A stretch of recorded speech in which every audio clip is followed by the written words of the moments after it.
At Allcom, we're on a mission to make each concrete pour as efficient as possible without cutting corners or compromising the final result. It's a question that many contractors are asking every day. We can't claim to have all the answers, but our collective 100+ years of industry experience has taught us a thing or two about the advantages of continuous pour solutions. Hello, my name is Ted, and on this episode of Concrete Compass, we'll be looking at the most common continuous pour solutions and how you can easily adapt your specification to a continuous pour solution to save time and increase your pour rate. We'll even throw in a free download to make your joints selection a little easier.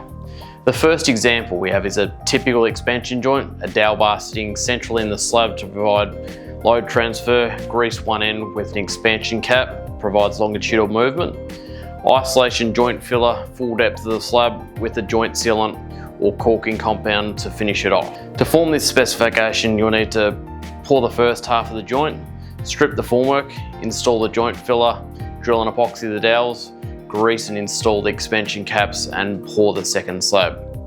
Even if we were smart and installed dowel sleeves in the first pour, you're still going to need 2 concrete bookings, 2 pump bookings, 2 different pour days, plus setup time. Now let's look at using an expansion joint system. Connolly expansion joint is the most popular continuous pour solution for a very good reason. It covers every aspect of the typical expansion joint specification. The steel-backed expansion joint holds the foam joint filler straight and true in the slab. The sleeves lock into the joint, ensuring correct dowel alignment.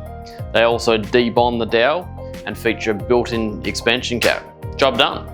Your only limitation is the square meters you can pour in one day with your crew. Now let's look at the second example, a typical control joint with load transfer.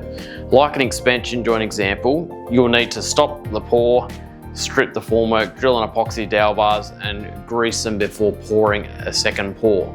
If we were to swap out the dowels for a plate dowel cradle that matches the specification, we can once again perform a continuous pour.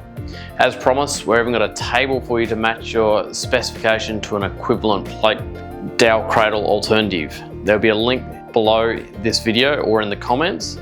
As you can see, a simple design change that still meets specification could save you thousands of dollars and hours of time without cutting corners.